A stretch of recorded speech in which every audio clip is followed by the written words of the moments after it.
दूसरी वारदात के अगले दिन जब वो सुबह सोकर उठा तो उसे मालूम हुआ कि चीफ इंस्पेक्टर साहब का अर्दली बहुत देर से उसका इंतजार कर रहा था। पूछने पर पता चला कि चीफ साहब अपने बंगले पर बेसब्री से उसका इंतजार कर रहे हैं और पुलिस कमिश्नर साहब भी वहां मौजूद हैं।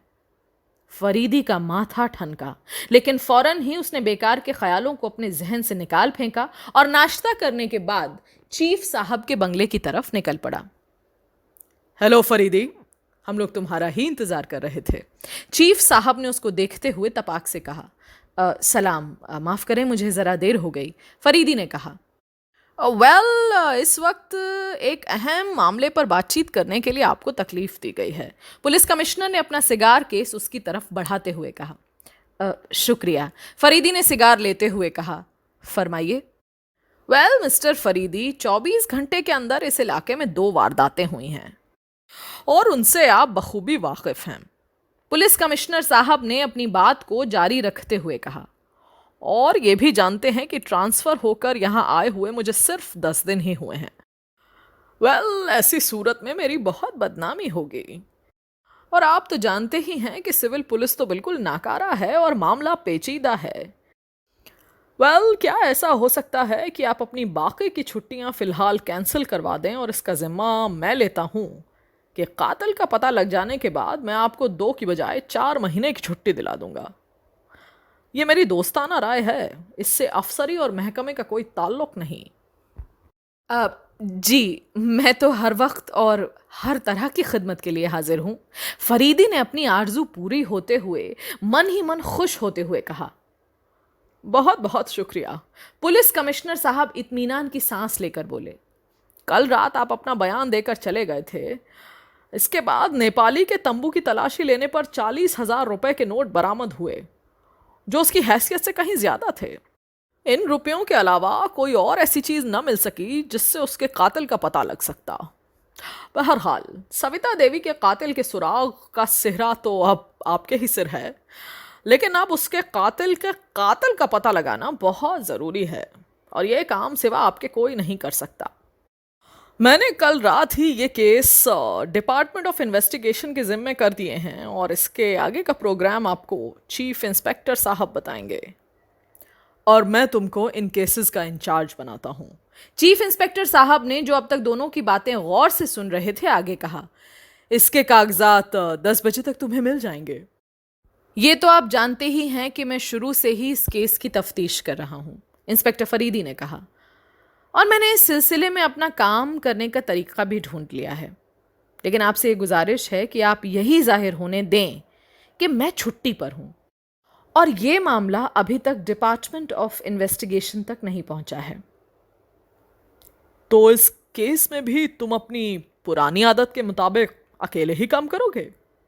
यह आदत खतरनाक है, चीफ इंस्पेक्टर साहब ने कहा। मुझे अफसोस है कि कुछ कारणों के चलते मैं ये जाहिर नहीं करना चाहता और मुझे यही तरीका अपनाना पड़ेगा। अच्छा, अब इजाजत चाहता हूं, सलाम। इंस्पेक्टर फरीदी के घर पर सार्जेंट हमीद उसका इंतजार कर रहा था। उसकी आंखों से मालूम हो रहा था कि वो रात भर नहीं सोया है। फरीदी के घर पहुंचते ही बेताबी से वो उसकी तरफ बढ़ा। कहो, खैरियत तो है? कुछ परेशान मालूम होते हो, फरीदी ने कहा। कुछ क्या, मैं बहुत परेशान हूं, हमीद ने कहा। आखिर क्या बात है? कल रात तकरीबन 1 बजे मैं आपके घर से रवाना हुआ। थोड़ी दूर चलने के बाद मैंने महसूस किया कि कोई मेरा पीछा कर रहा है। पहले तो ख्याल हुआ कि कोई राहगीर होगा, लेकिन जब मैंने अपना शक दूर करने के लिए यूं ही बेमतलब गलियों में घुसना शुरू किया तो मेरा शक यकीन की हद तक पहुंच गया, क्योंकि वो अब भी मेरा पीछा कर रहा था। खैर, मैंने घर पहुंचकर ताला खोला और किवाड़ बंद करके उसकी झिरी से झांकता रहा। मेरा पीछा करने वाला अब मेरे मकान के सामने खड़ा दरवाजे की तरफ देख रहा था। फिर वो आगे बढ़ गया। मैं दबे पांव बाहर निकला और अब मैं उसका पीछा कर रहा था। इस किस्म का पीछा कम से कम मेरे लिए तो नया तजुर्बा था, क्योंकि पीछा करते करते 5 बज गए। ऐसा मालूम होता था जैसे वो यूं ही आवारागर्दी करता फिर रहा हो। मुझे अफसोस है कि मैं उसका चेहरा ना देख सका, क्योंकि उसने अपने चेस्टर का कॉलर खड़ा कर रखा था और उसकी नाइट कैप उसके चेहरे पर झुकी हुई थी।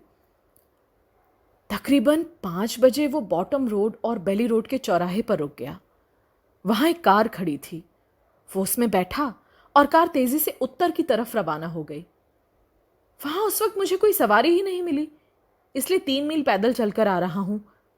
रात से अब तक मैंने शायद 15 मील का चक्कर लगाया होगा। वाह, तुम्हारी नई कहानी तो बहुत दिलचस्प है, फरीदी ने कुछ सोचते हुए कहा। फिर वो थोड़ी देर तक चुप रहा। उसकी आंखें इस तरह धुंधला गईं जैसे उसे नींद आ रही हो। फिर अचानक उनमें एक वहशियाना चमक पैदा हो गई और वह जोरदार कहकहा लगाने लगा।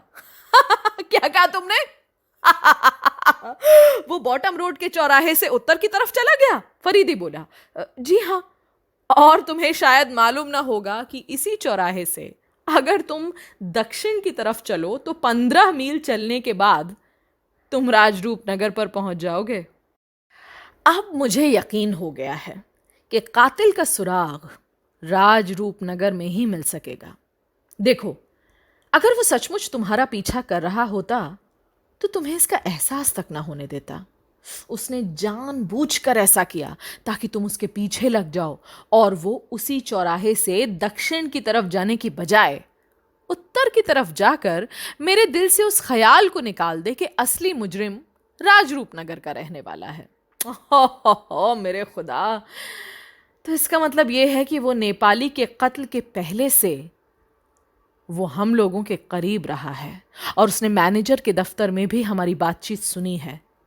वहीं राजरूप नगर की बात आई थी, वहीं अखबार में तो इसका हवाला तक नहीं था। मुजरिम मामूली दिमाग का आदमी मालूम नहीं होता। क्या तुम उसका हुलिया बता सकते हो? अरे ये तो मैं पहले ही बता चुका हूं कि मैंने उसका चेहरा नहीं देखा। लेकिन ठहरिए, उसमें खास बात थी। आगे क्या हुआ जानने के लिए सुनते रहिए गाथा। अपनी पसंद की कहानियां, कविताएं, बाल कहानियां, रोचक किस्से और बहुत सारे ऐसी ही रचनाएं जानने, सुनने और आनंद लेने के लिए डाउनलोड कीजिए गाथा और सब्सक्राइब कीजिए गाथा फेसबुक और यूट्यूब।